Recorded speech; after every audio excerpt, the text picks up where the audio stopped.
What's it feel like to you? That one felt better. That one felt better? Yeah. I feel like I'm kind of sweating a little bit today.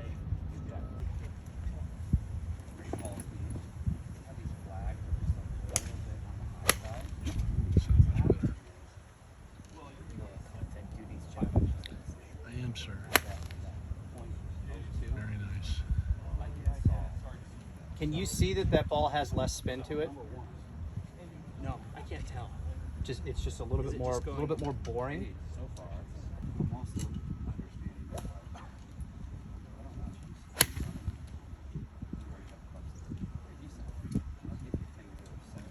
We'll pull, but still hitting good. Yeah. This is the T100S model, which is 2 degrees stronger, but it's not the same as if you were to bend the T100 2 degrees strong. It's actually designed at that loft. So they locate the CG a little lower to kind of help, maintain you being able to still hit this iron high. Now what happened is this has knocked down maybe a little too much spin. So now you're hitting this closer to 200, almost 205 at times. Yeah. But your land angles are the same. Your land angle meaning how steep it comes into the ground. The other thing that I changed on this without telling you was I went shorter in the shaft. Yeah, shorter. Now all of a sudden you actually started kind of hitting more ball than turf. Yeah. It's typically not, I don't want to say it happens every time, but the majority of the time, if a player has any tendency at all to be hitting the shots more thin, it can be a product of the club being too long. And it's only an increment of a ½ inch, so it's really just 8 iron length and a 7 iron head. Got it.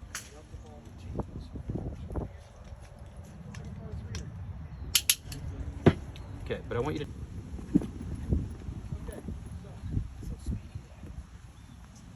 I try to get it in before someone hits, but I'm not always successful. Okay, let me show you that one.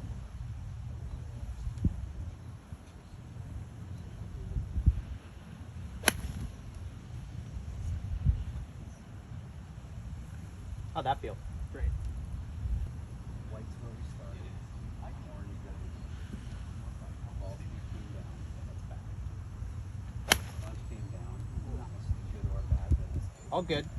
Still felt good, but most was driving. yeah, it's just that seemed like a long ways. All of those first couple were really It certainly nice. is. Like, you know what? You might see that distance come down into the wind, but you'll pick it back up when you're down. So we'll go into a little bit into a driver. We have something that understanding why we do what we do. Yeah. So your ball speed is still hovering right around 130 miles an hour, Okay. and that's with a shorter shaft. Yeah. So you're not necessarily losing speed, ball speed, club head speed, really none of the above by going into a shorter shaft. What's happening is you're just more efficient. Your efficiency went from 1.35 to now 1.39, almost 1.4. Okay. So you're just making better contact. That's good. That's really good. Because shorter usually means you goof things up sometimes. So if you go shorter than that, and it's not goofing things up, then that's good. Right? Yeah. Another way you could word that is, if it's in too long of a golf club, it's kind of like a commute to work, right? So if the golf club is too long, your margin of error or where things can go wrong, it increases. If it's a little bit shorter, you can start to mitigate that. It starts to become a little easier. Cool. And your land angles are getting steeper. They're kind of getting steeper by the swing. Okay. Which is good.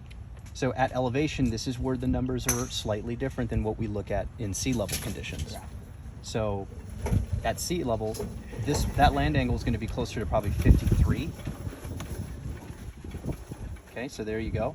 That's taking the normalized situation out of the algorithm in TrackMan. So you put that back in, and now you're at 48, which is still on the high side of the land angle window. So you're good there. Okay. And that's with T100 at stock loft. And then the lie angle on that is 2 degrees flat. Now I don't really remember what we did last time, but that's okay. I don't really care too much about then because you're perhaps a different golfer now. Now TrackMan isn't the, perhaps maybe the best at tracking the club head data as accurately as maybe like a Foresight or something like that. But TrackMan is the absolute greatest at tracking golf ball data. But this is showing me that dynamically you're delivering the club with perhaps just a little bit too much of an upright lie angle. Okay. It's like naturally you're bringing it upright. Okay. So I flattened the lie angle to compensate. Ball better, more efficiently on the high side, and you happen to do that better with a club that has more loft.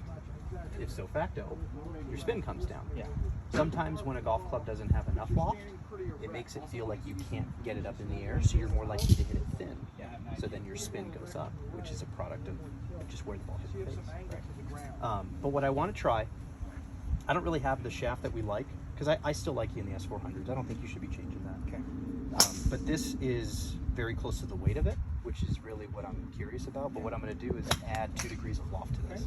So we're going to go T100 head, bent weak, so that way we can benefit from the loft that you just had on the MB. That is an engineering philosophy. That is the key to us to manufacturing. That's why you see Brooks. There you go.